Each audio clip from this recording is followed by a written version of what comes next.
project there. Well, let's dive into that. So tell us about Kiro. Let's go. Kiro is spec-driven development. So That's let's right. start there. So what made you think, why do we want to develop this way versus other vibe coding? Yeah. I mean, for folks who don't know, like Kiro is an agentic IDE by AWS. I had the pleasure of inventing it and really starting a team there. It was one of the most fun projects I've ever worked on in my career. And one thing that we were looking at the time was that coding agents and coding like ChatGPT would always get better at more, prompting back and forth, if you will. But if you look at the results, there's often a lot of slop.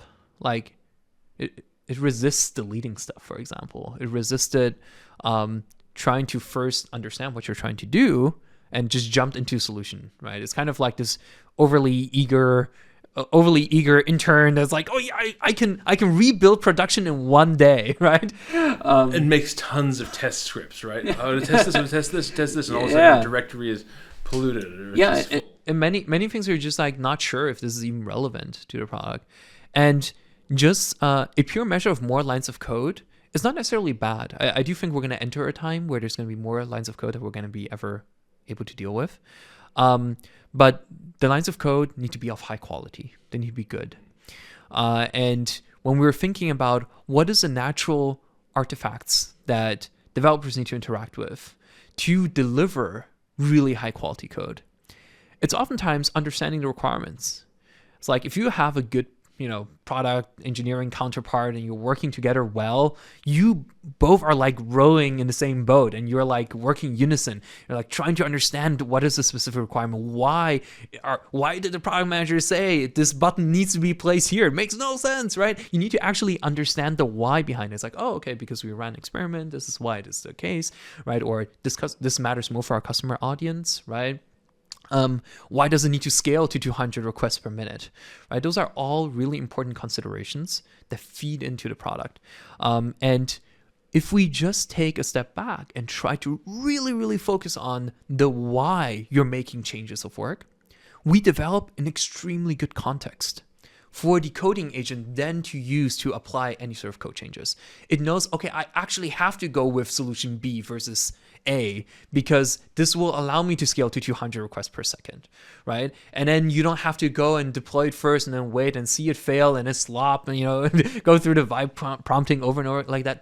That world just doesn't seem right. That's not even how, engineers like to work, right? It's just fun right now to vibe code, but when really, really, really comes down to the end of the day, when you need to create value and when you have to prove value through software, it needs to be high quality software you deliver. I like that way of putting it. Like when I'm vibe coding, I mean, I feel like it feels like how I used to feel playing Age of Empires, where it's like this constant management, and maybe you've got a couple different agents going, and it's fun and it's this challenge, but it's not. It doesn't feel like engineering sometimes. Whereas with spec-driven development, you can, depending on what you're doing, say, okay, I want to think about this at scale. You might make different choices from the very beginning, which will then change things. Yeah, I guess similar to Age of Empires, sometimes you type in, how do you turn this on? I'm not sure if folks get that reference, but it's like a cheat code in Age of Empires. So you were an Age of Empires player as well. Quite frankly, much more StarCraft. That was just like, growing up in Asia, that was like the game to play. Oh, Yeah. Well, but I think StarCraft 2 is like still, actually, I just read an article about that. No. I mean, StarCraft Brood War. Yeah, that's like the StarCraft to play. Yeah. If you can select more than 16 characters at a time, the game is too easy. I have a friend who's still in Age of Empires Rise of Rome, and apparently they have people who are like hand patching the binary to keep it going. And of course, it's great. They've added a modern networking stack to it, and they don't make games like that anymore, right? Yeah, it was great time of gaming. So Kiro, we've got with spec-driven development. So how do you know then how to make a good spec? Where that I find is. It feels like it's a lot more front-loaded, right? You do all the work at the beginning. So how do you know how to make a good spec? Yeah, Developing good specifications requires you to think about what is the outcome you're trying to drive as well, and what is the starting position of the customer. Like, why do you want a specific behavior that leads to a specific outcome, right? And so a lot of it helps with like explaining here are the different user stories. You can write it even as a way of like saying, as a developer, I want the ability to create new CloudFront distributions with a CLI command that's called, something like AWS add CloudFront or something like that, right? And then you can expand on it as like, oh, as a front-end developer, I want the ability to easily have it integrate into my GitHub CI/CD workflow, and it should work through an OAuth integration in my GitHub app and whatnot. And as you kind of go more and more into the levels of depth and trying to understand why would somebody even use this product, that's like the starting point to then go into, okay, now I need to design the architecture for it, right? So you go from effectively requirements into a design phase. And then in the design, it's going to try to understand how does it fit in with everything you've been building, because your code base is probably already 7 million lines of code.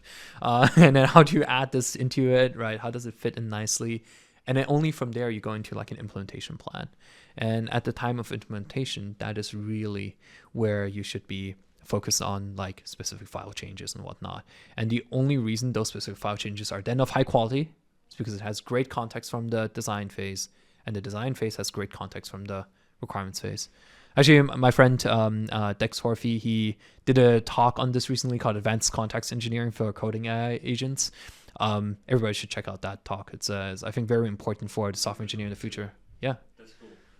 Well, with Kiro, so what does it feel like, leading this product through its infancy and itself, design and implementation? At one point when it came out, the waiting list was like 6 figures.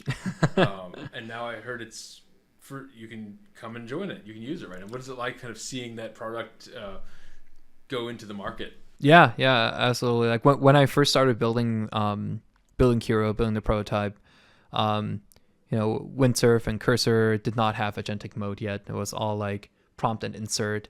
And the first prototype I had built was actually basically a multi-turn automatically applying code changes agent. And I was like, oh my God, this has real legs, right? Now how do we make these multi-turns highly effective, right? High quality. And then that led into obviously spec-driven development. Now, I think it is really rare in somebody's career to be able to work on a product like Kiro. Like, out of the entire world, maybe only 3 or 4 companies are working on it, and only 2 or 3 products are successful over long term in that space. So seeing it launch, getting 100,000 developers within 2 days is like one of the most amazing things I've experienced. And obviously really glad. I mean, I ended up moving on to start my own company, but I'm really glad to see that now the waitlist is open. People can just use it. You don't need a credit card. You can just sign in with your Google credentials. Like all those little things are what makes up developer experience. Like if we had just put AWS quote unquote Bedrock with a code editor together, it would have not been sufficient. We needed to really focus on every single intricate detail of the developer experience. How does a customer migrate from another editor into Kiro? How do you log in? How do you have the first run experience without any friction? How do you get to the first time of value fast? And then how do you ultimately stay in the product and kind of build your entire future product on it? That was really cool that you focused on that. And I've tried some other products, and I don't name names, but like step 4 out of 10 is like configure IAM identity center. And okay. The thing with developers is like, what is IAM? Exactly. Maybe maybe if you're lucky you don't.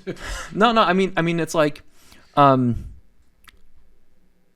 lot of times when we're learning new things, every single new concept that's being introduced is actually hampering the outcome we want to drive, which is like delivering value in a good and effortless way that's high quality.